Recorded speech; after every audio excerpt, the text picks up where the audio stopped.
सुनीता सेब खरीदने के लिए ठेले के पास आई और ठेले वाले भैया से पूछा, सेब क्या भाव दिए भैया?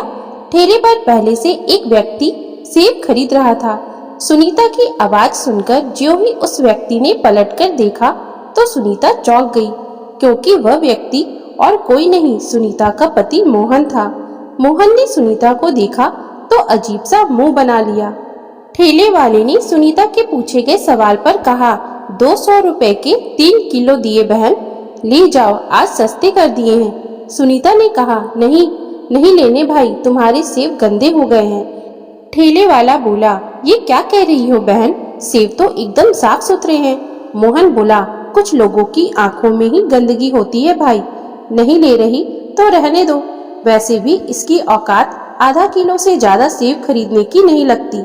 सुनीता गुस्से में बोली, कुछ लोग होते ही ऐसे हैं भाई, जिनकी परछाई पड़ते ही हर चीज गंदी हो जाती है। इतना कहकर वह चली गई। मोहन भी बिना सेब खरीदे पास खड़ी अपनी गाड़ी में बैठा और चला गया। ठेले वाले को कुछ समझ में ही नहीं आया। मोहन ने 200 रुपए के सेब तुलवा भी लिए थे, मगर फिर उन्हें लेकर नहीं गया। मोहन और सुनीता की शादी 5 साल पहले हुई थी। दोनों में बहुत प्यार था। शादी के बाद 2 साल उनके बहुत अच्छे हंसी खुशी गुजरे थे।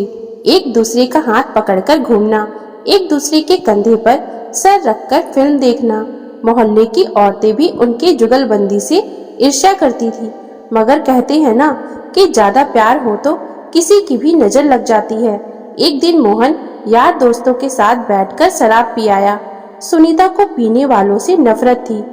उनकी इस मामले में पहले भी नोक-झोंक हो चुकी थी। एक बात और थी कि मोहन को पीने के बाद कुछ समझ नहीं आता था। वो क्या कर रहा है उसे खुद ही पता नहीं रहता था। इसलिए जब सुनीता ने उसे भला बुरा कहा तो मोहन ने सुनीता पर हाथ उठा दिया। सुनीता का पीहर भी उसी शहर में था। सुनीता ने गुस्से में आकर अपने भाई को फोन कर दिया और फोन करते ही उसके भाई वहां आ धमके। उन्होंने मोहन की जमकर कुटाई कर डाली और बहन को वहां से ले गए। इतना होता तब भी सुलह के चांस थी, मगर सुनीता की चोट लगी थी, खून भी निकल आया था। इस कारण सुनीता के भाइयों ने मोहन को पुलिस के हवाले कर दिया। वह 10-12 दिन जेल में भी रहा था।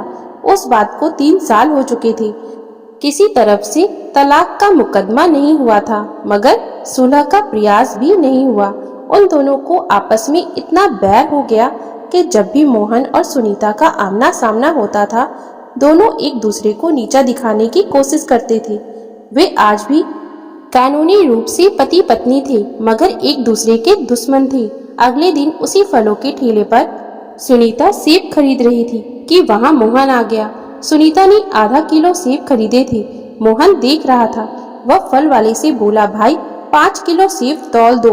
वो क्या है, आजकल मैं अपने घर के बाहर रहने वाले जानवरों को सेब खिलाता हूँ, इसलिए कुछ ज्यादा चाहिए। सुनीता बोली, कुछ लोग अपनी जात वालों को अंत में पहचान ही लेते हैं। दोस्ती अच्छी है, उनके साथ बैठकर रोटी भी खानी चाहिए। फिर वह जल्दी में वहां से चली गई। ठेले वाला बोला, साहब क्यों बेचारी को परेशान करते हो, गरीब औरत है। मोहन बोला, तुम उसे जानते हो क्या? ठेले वाला बोला, हाँ जानता हूँ साहब, उधर सामने ही रहती है, हमारे घर के बगल में। पहले दूसरे मोहल्ले में रहती थी, मगर 6 महीने हो गए अब अकेली हमारे मोहल्ले में एक कमरे का मकान लेकर रहती है। मोहन बोला, पहले कहाँ रहती थी? ठेले वाला बोला, इसके माँ बाप नहीं हैं, 2 शादीशुदा भाई हैं, उनकी बीवियां बहुत बदमाश हैं, इस कारण इसकी उनसे नहीं बनी। इसके कारण घर में रोज झगड़े होते थे। ये खुददार औरत है, इसलिए भाइयों का घर छोड़ आई। मोहन बोला, इसकी शादी नहीं हुई क्या? ठेले वाला बोला, ज्यादा तो नहीं पता साहब, मगर सुना है इसका पति 1 नंबर का शराबी है। एक दिन इसे खूब पीटा, तब भाइयों ने उसे पीट दिया। फिर क्या था, रिश्ता टूट गया। बेचारी इस दुनिया में अकेली जी रही है। एक सिलाई सेंटर में काम करके अपना खर्चा चला रही है। मोहन चुपचाप वहां से चला गया। उसे दुख हुआ कि वह उस औरत को नीचा दिखा रहा था जो कभी उसकी जिंदगी हुआ करती थी। वह सोचने लगा कि वह अकेली हो गई है, मगर फिर भी उसकी अकड़ नहीं गई। वह भी तो उस पर टोंट कसती है, इग्नोर करती है। पता नहीं क्यों आज मोहन को सुनीता के अकेले रहने की खबर सुनकर कोई खुशी नहीं हुई। उसे याद आया एक बार सुनीता ने उससे कहा था, मेरे स्वाभिमान को कभी चोट मत पहुंचाना, मुझसे बर्दाश्त नहीं होता। अगले दिन मोहन ऑफिस से छुट्टी के बाद फिर उसी समय उसी ठेले पर पहुंच गया। उसने देखा सुनीता उधर से ही जा रही थी, मगर वह ठेले पर नहीं रुकी, आगे निकल गई। वह कुछ देर वहां खड़ा रहा। जब वह वापस नहीं आई तो वह चला आया। फिर तो उन दोनों का रोज का ये सिलसिला बन गया। रोज दोनों वहां जाते, नजरें मिलती, मगर उन दोनों की किसी तरह की बात नहीं होती थी। अब एक दूसरे पर उन दोनों ने टोंट कसना भी बंद कर दिया था। कभी कभी दोनों चुपचाप ठेले पर से सेब खरीदते, फिर अपने अपने घर चले जाते। एक दिन मोहन काफी देर तक वहां खड़ा रहा, मगर सुनीता नहीं आई। वह निराश होकर वहां से चला गया। दूसरे दिन भी वह नहीं आई। मोहन ने ठेले वाले से पूछा, आजकल वह औरत दिखाई नहीं देती, वापस भाइयों के पास चली गई क्या? ठेले वाला बोला, पता नहीं साहब, 2 दिन से मैंने भी नहीं देखा। तीसरे दिन वह दिखी। मोहन ने महसूस किया वह काफी कमजोर लग रही थी। वह धीरे धीरे चलकर ठेले तक पहुंची। मोहन से रहा नहीं गया। उसने पूछ ही लिया, बीमार हो क्या? सुनीता ने एक बार पलके उठाकर उसकी तरफ देखा, फिर आधा किलो सेब लेकर चुपचाप चल पड़ी। जब नजरें मिली तब मोहन का कलीजा धक धक करने लगा। उसने महसूस किया सुनीता की आंखों में पानी तैर रहा था। वह उसके पीछे हो लिया। साथ चलते हुए बोला, कमजोर लग रही हो, बीमार हो क्या? वह उदास होकर बोली, मैं गैरों को बताना जरूरी नहीं समझती। वह बोला, आज भी तुम्हारा पति हूँ, क्योंकि अभी तक हमारा तलाक नहीं हुआ है। सुनीता कुछ बोलने ही जा रही थी कि चक्कर खाकर वहीं पर गिर पड़ी और बेहोश हो गई। मोहन उसका सर गोद में रखकर उसे आवाज देने लगा, झंझोड़ने लगा, सुनीता क्या हुआ, आंखें खोलो। मगर सुनीता होश में होती तो कुछ बोलती ना। वह उसे अपनी गाड़ी में लिटाकर हॉस्पिटल लेकर भागा।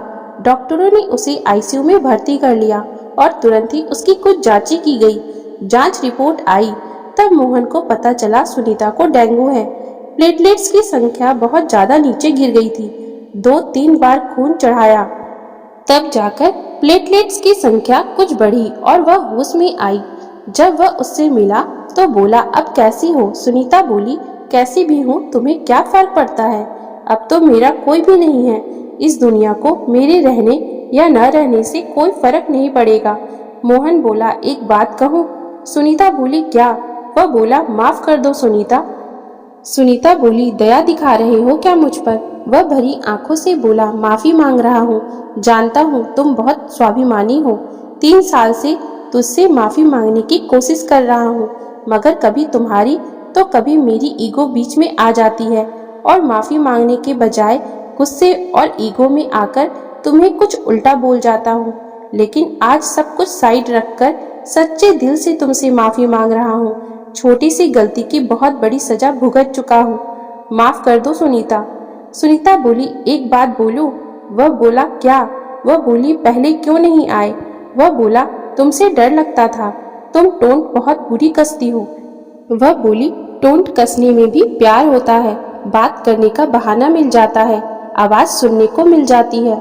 वह बोला, तुमने माफ कर दिया क्या? वह बोली, हाँ कर दिया, दूर रहकर थक गई हूँ मैं, अब नहीं रहा जाता। मोहन खुशी से रो पड़ा। सुनीता रोती हुई बोली, जरा इधर आना।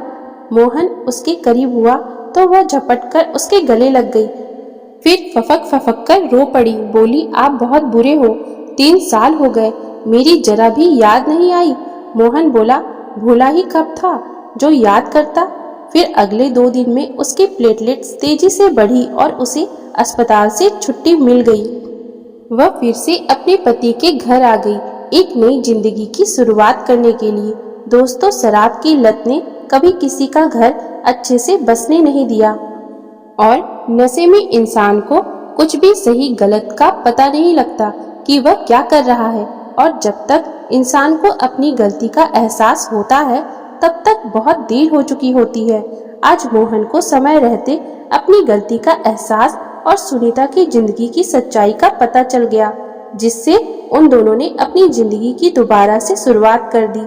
नहीं तो जिंदगी तबाह होने में और घर बिखरने में देर नहीं लगती। इसलिए जीवन के लिए यही अच्छा होता है कि समय रहते अपनी गलत आदतों को छोड़कर अच्छी आदतों को अपनाकर अपनी जिंदगी की शुरुआत की जाए।